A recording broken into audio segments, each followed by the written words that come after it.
Welcome to Backstage with Richard Ridge. We're once again at the beautiful Drama Bookshop located on West 39th Street, and my guest is a star of stage, screen, and television.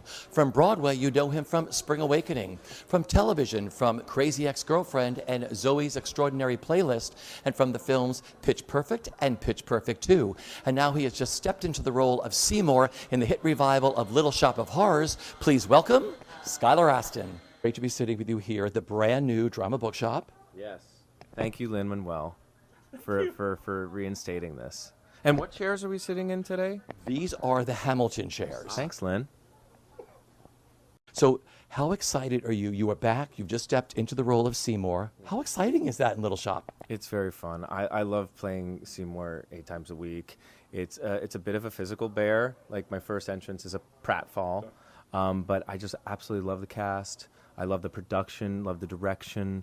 It's a really wonderful atmosphere there. Was this a dream role of yours? It was kind of a dream role, like in theory, but the thing is that this was one of my few musical theater blind spots. I didn't know Little Shop. I knew the hits, Suddenly Seymour and Somewhere That's Green, and I saw Jonathan in the original cast of this production. So I loved it, but didn't really get into it, and now I can say I'm absolutely playing a dream role. What is it like living in the world of Little Shop? You sleeping under the counter. It is such a darling set. The environment is so surreal. We're very close quarters backstage, and the cast is very close. I just absolutely love telling this story. It's such a perfect musical, and so you just kind of got to say it right, say with conviction, mean everything, play your truth, and the table's set for you. Yeah. You get to sing this incredible, iconic score by Alan Menken and Howard Ashman. So when you started working on these songs, what was that like? Well, it's always delicious working on Menken and Ashman. I did a lesser-known Menken Ashman musical at City Center called God Bless You, Mr. Rosewater, and in that you heard a lot of the seedlings of brilliance, and then some things that they departed from. With this, you're just getting them in their sweet spot. Yeah. And you can hear the Newsies in certain reprises, and you could feel the Aladdins and even the part of your worlds that were destined to happen. It's just so iconic, and all of their stuff has become so iconic. So it's just great to do one of their early-ish works. Sharing the stage with this remarkable company, especially Tammy Blanchard as your Audrey. Yeah, she's outrageous. I love working with Tammy. Her take on Audrey is something that drew me to this production as an audience member. When Michael asked me to do it, I was like, is Tammy and Christian still doing it? Because they leave such a mark. And to be able to insert myself in that picture has been a real dream, and I've learned a lot. Okay. First performance on stage as Seymour. What do you remember? My lines. And thankfully I did, because it's I've never replaced before, and it's not until you're really on stage doing it in front of an audience do you get to really run it with the cast. I got to put in rehearsal, so you get one shot with the actual cast. Other than that, it's stage management, our amazing understudies, some piano players, but yeah, it was a lot of stuff I kind of had to do envisioning and then inserting myself in on the day, kind of being shot out of a cannon, in the best way, though. How much pre-stuff did you do? Not enough. I played catch-up my first week. I learned the whole thing the weekend of my first week. I was like, I got to get this book out of my hand. I only got a couple days now. So I caught up. I think had I done it all over again, I maybe would have tried to... I'm not really like a get-off book before you start guy, but maybe as much as possible. It's funny that you say that, because I've spoken to a lot of people because they feel if they get off book, they already have a preconceived notion of how they're going to say things, right. And you don't want that. Yeah, there's that. But then again, that's like the initial discovery, and then you're kind of open to see actually how I would never lock in a performance anyway now that I am off book, so I don't know why that would change. To come off book, I wouldn't feel locked in. But I understand that perspective. I just, I don't know if I share it. Yeah. No. So that first performance, was it sort of like it started and all of a sudden you were taking your bow? No. Every scene was like, oh my God, that didn't break. The cast, the audience was amazing. Michael Mayer was there, even though I don't need my cards. yeah, It's all good. there we go. Even though I asked Michael not to come for a bit, he came. He came. He came. Yeah. But I kind of expected it, and I had a couple guests that I also asked not to come my first week, and they were like, "Look, we're only in New York," and blah blah blah blah. So I'm like, "What am I doing? I can't be managing when people come see me in this." So I was ready to go. I would have been ready to go anyway, but I was ready to host. Yeah. You know, and it went well, and it's still going well. Okay, so you're working with director Michael Mayer again, who you've worked with before. What makes him such a sought-after director? I think he just has an incredible vision. He sees things so differently. I mean, he can get into the humanity, but he's also just like a brilliant picture maker. I just like, even from the Spring Awakening days, back in the Throwing the Matter Millie days, but even like this production, I think he really strives to find the authenticity in a piece, and that's what draws him to it, like with American Idiot. And then with this, he wanted to make sure there's no Broadway aspirations. This isn't a transfer potential. This is how Little Shop was always supposed to be done. Yeah. He's very close with Alan, and I just think he really unites and honors the playwright. He let you do your own Seymour too, right? Yeah, well, it wasn't there, so he got to open up the present and see what. Oh, that night. Yeah. We he left me alone for the most part and let me be put in by, because he was busy with Funny Girl, and now he's busy with his Neil Diamond musical. So we spoke on the phone a little bit, but other than that, yeah, he's like, I'm so excited, and I was ready for the biggest list of notes ever. And he was very, very responsive to my Seymour, and it meant the world coming from him. He's like, to impress Michael Mayer is a big deal for me.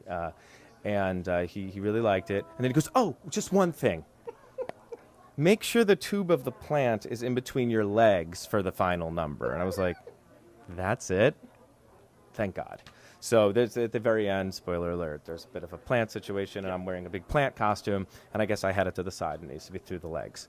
But if that's the only thing that Michael Mayer had to say, I'm in good shape. That's pretty amazing. Yeah. Dare I say I'm in good shop. Yeah. Okay, so before we get into Spring Awakening and working with him on that, I want to go back to you growing up. Mm-hmm. Where did your love for the theater begin, and how did the musical Godspell change everything for you? Yeah, I was just about to get into that story. I always loved playing piano and singing, but I never got up on stage. I never had the courage. And then there was a local production of Godspell. My mother was very adamant that I go audition for it, and I answered the call. I went there thinking that it would still be going on because we were very late. I sang Happy Birthday and Corner of the Sky because that's the only song I knew, because my sister used to listen to Broadway Kids soundtracks. Little did I know that's a Stephen Schwartz song. For a Stephen Schwartz musical, it was the perfect audition song. And due to, lack of boys, I got Jesus. And having a voice, I had a pretty good voice. I found Jesus. Jesus found me. Yeah. And my life did a complete 180. Yeah. I went to Stage Door Manor Theater Camp. Oh, we have to talk about this. Okay, so explain Stage Door Manor for people who may not know what Stage Door Manor is. And I mean, the amount of people who went there. Yes.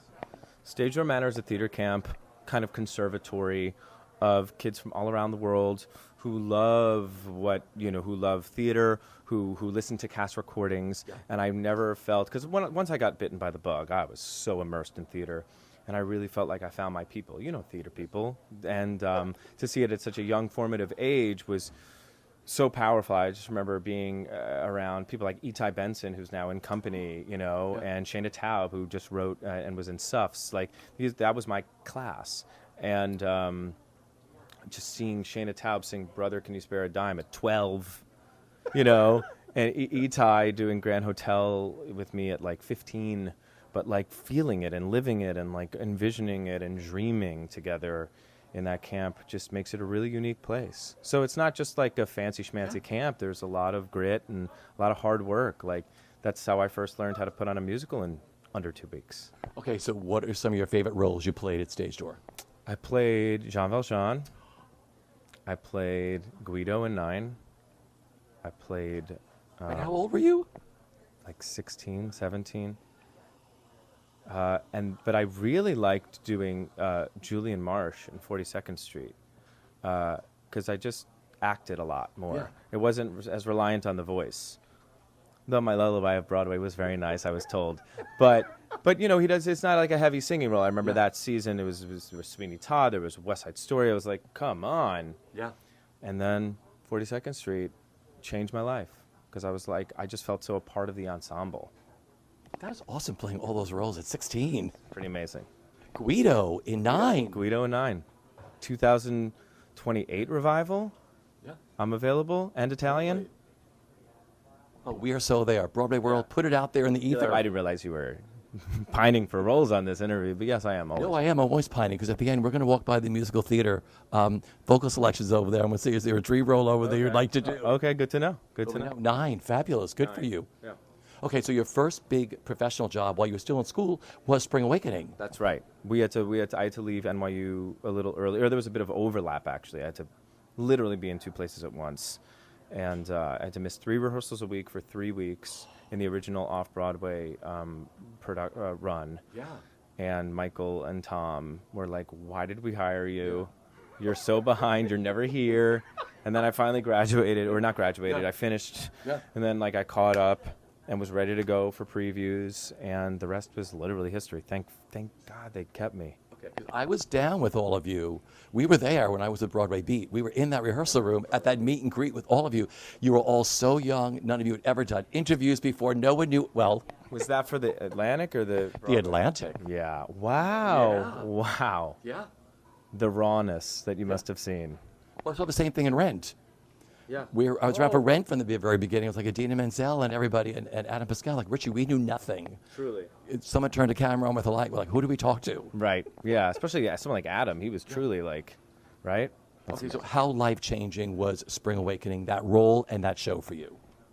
It was the most formative experience ever because, and we kept being told that like, you'll see. Like in 10 years, it'll hit you what this was. I think it kind of is like hitting us now. We were just kind of living through it. Like we had each other. You know, it was a really, we were carrying the show as a cast. It was a very cast reliant show. I felt there was a lot of lightning in that cast specifically, and just navigating Broadway and then the schedule and the physicality of that show and the emotionality of that show, it bonded us so closely. I know Leah always says like she had Glee, I had Pitch Perfect, but that always will take, Spring Awakening will always take the cake because it was the first. It's like you never forget your first love, and it was so significant. It was like generational. Okay, so I spoke with all of you about a month ago at the New York premiere for the sensational HBO documentary, Spring Awakening. Those you've known. Okay, that was such a fun night to see you all reunited, but I got to catch up with you and Gideon Glick that night, and I was like, oh, so these two together are a problem. Me and Gideon Glick together is like a serious problem. Like everyone kept talking about how they had tears, and it was so sad, and it was. I cried, of course. I'm not inhuman, but I've never laughed harder. Like Gideon and I in a room together is like, we'll never get anything done because we just cackle, we gossip, but we also just like think the same things. You know when something's floating in a room and you think of the dirty joke or you think of the silly pun, and we both like whispered at the same time and just start laughing. It's like we're truly. Gideon was like, I think I like love you more now than I did then, or something. We've like matured into quite a couple. Because I remember Jonathan cried his eyes out from the second he walked into the rehearsal room. Leah did too. John Gallagher, everybody. Then you two are like giggling in the corner, cackling like hyenas. It's terrible. But that's how it is. Same thing with Jen Damiano. Yeah. Like that was always. I mean, because we had so much like. This is before YouTube. We used to watch like the same video. The E-Bombs world, do you know of this? Like we used to watch viral videos, and there was like 3 viral videos. There wasn't even a word yet. Yeah. And so we all like memorized the same things. We still remember them, and we just have a million inside jokes. There's memories, there's love, there's like so much emotion, but there's also tons of laughter. Yeah. Okay, so the benefit concert brought the original cast back together again for the Actors Fund. What an incredible night that it was documented, and the archival footage in this.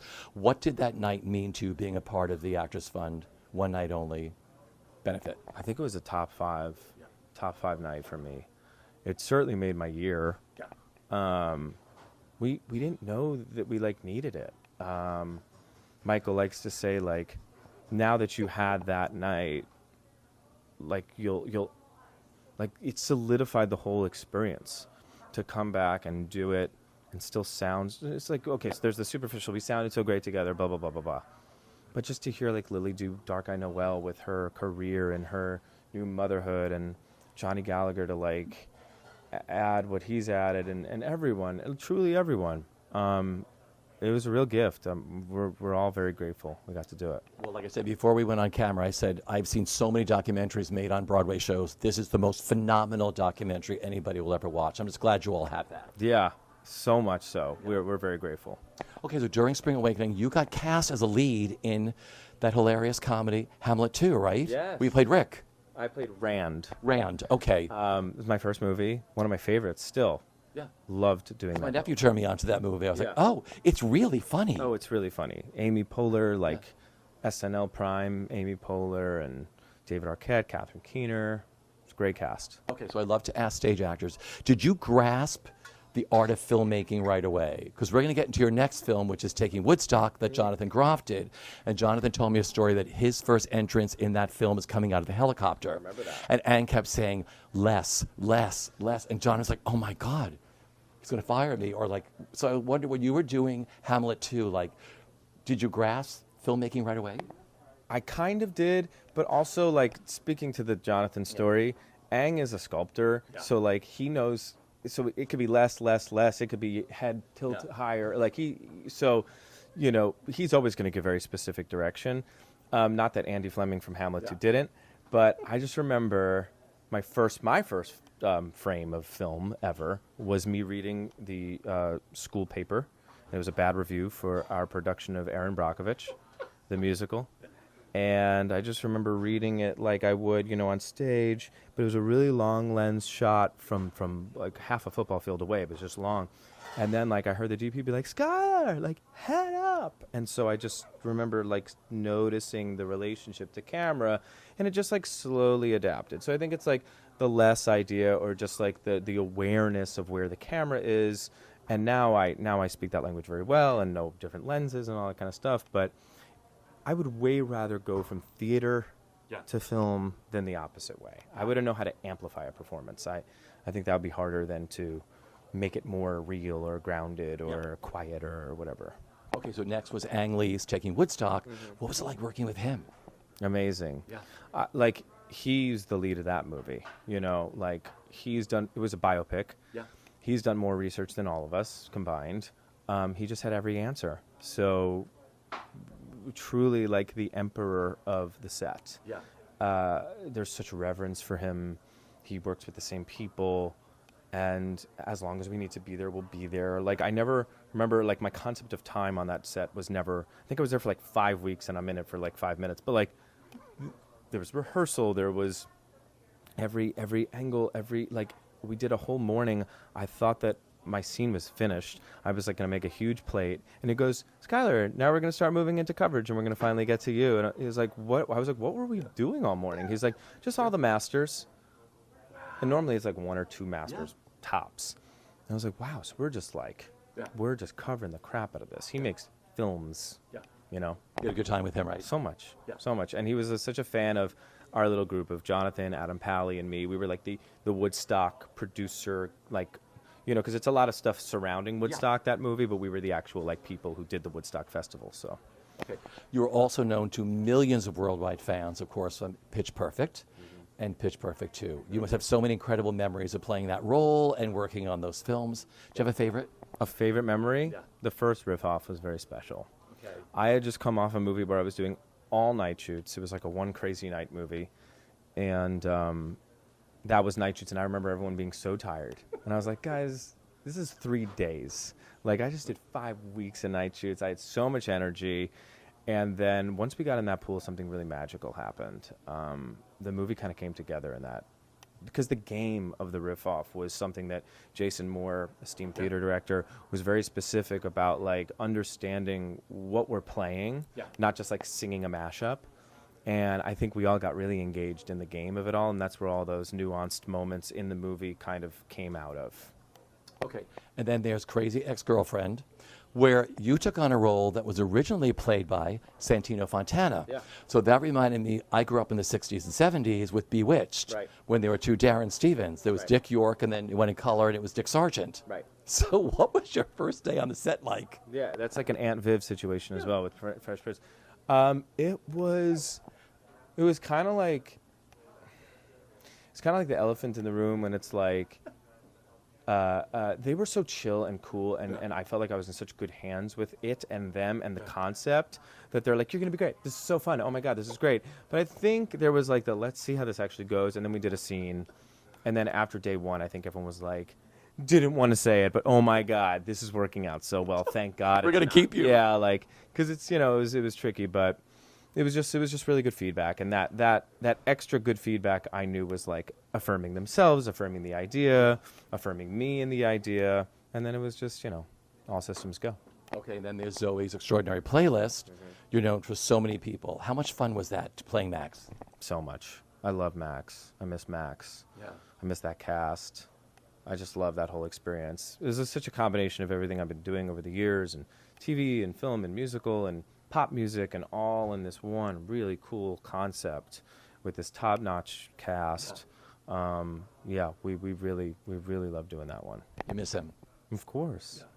Yeah. Is there a movie planned? There is a movie. We did a movie. We shot a movie. There might be another. I don't know. Put it out there. Yeah. Another sequel, right? I think so. I mean, we left it open, so we can keep going. Oh, I love that. Okay, now you're also a wonderful singer-songwriter. Some really great songs. Well, I actually have a bunch more coming out. The first couple that I released were just kind of a nothing against them. I love them so much. It was more like fun electronic pop. It was a pandemic project, but this new like collection of songs, which is like kind of 8 or 10 that I'm going to start releasing May 27th, is it's just more focused on the actual like sonic identity of who I am as like a songwriter. And an artist. And I can go different ways in different genres, but I like this as like an album. Yeah. Because you were influenced to write music by Billy Joel and Dave Matthews? I was, but my music sounds nothing like them. I just love them so much. But I never you never know. I might do a very piano-based Billy Joel album one day for sure. But this is feel good, happy, poppy. There's some sad ones. There's some ballads. It's just a proper album, a proper pop album. Is that what got you through the pandemic of writing music at home? Yeah, and also I just love doing something where I get to have the final say. I get to decide when, where, what. Yeah. No strings. Let's add strings. I love that kind of stuff. So when are these songs being released? Kind of one by one. I think starting May 27th, just like every 4 weeks, I'll just drop another one. How do people find them? It'll be on Spotify, Apple Music, everywhere. It'll be in my Instagram bio for a while. So yeah. Chills. Great. Chills comes out first. That's the first one coming out? Mm-hmm. All right. Did you write it with somebody? Or I wrote it with Stefan, my friend Stefan Litt and John Hall, and Sam DeRosa, actually. We wrote 2 songs that day and recorded them both that day. Did you write in the same room? Yeah. I love this. It was a vibe. It was a fun vibe. I think awesome. people like it. Yeah, it's different. Okay, so I told you I live across the street from where you're playing right now in Little Shop of Horrors.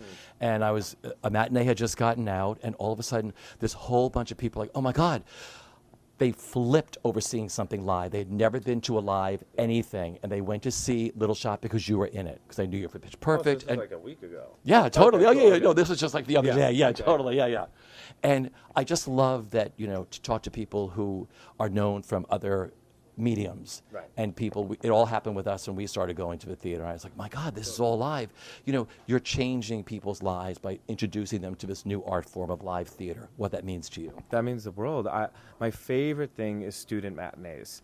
They can be raucous, they can maybe laugh at the inappropriate part, but I love hearing the discovery of that relationship of live audience to performance.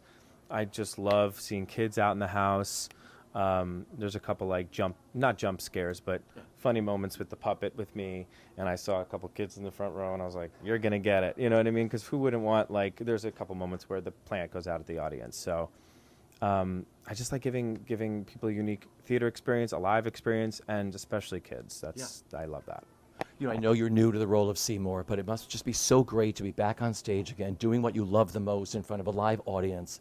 If you could sum up the best part of the experience so far, what is it for you with doing Little Shop? Truly the cast. I really, because it's all not fun if you don't vibe with the people, and their reputation preceded themselves, and they are as lovely as you've heard. I mean, it's why the show is popping and why everyone shows up, does their job, gives 110%, and is there for each other. That's what makes theater very special. So I have a fun question for you. So here we are at the Drama Bookshop, and this is, of course, the songbook section of all the vocal scores from all the Broadway musicals. Are there some dream roles you'd like to play? There are. I was actually looking for... Oh, here it is right here. This is a big one for me. Okay.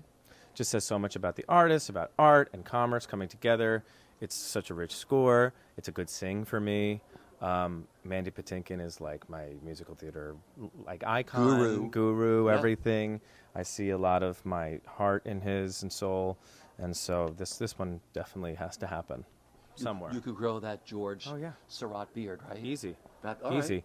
But hot take, I believe that he goes clean shaven because then he puts it on, and in Act 2 he's off. Okay. So it's fake anyway. Get you a George who could do both. I love it. Something else? One. The Peas. Peas are down here. Parade. Okay. Parade's a big one. I'm a big Jason Robert Brown guy. This is one of his best scores, though I do love Last 5 Years. Honorable mention. I love this one. Yeah. I love Leo Frank. He's a misunderstood Jewish man with so much soul. It's a beautiful sing, and I love it. It's a gorgeous show. Those are really good choices. Those are them. All right. You heard it here first. You heard it here first. Put it out there, Broadway World, getting into these two shows. Come on. I'm a Vail. Well, this has been great. I thank you so much for sitting with me today here at the Drama Bookshop. And where are we sitting? We're sitting in the Hamilton chairs. Fabulous. Thanks, Lynn.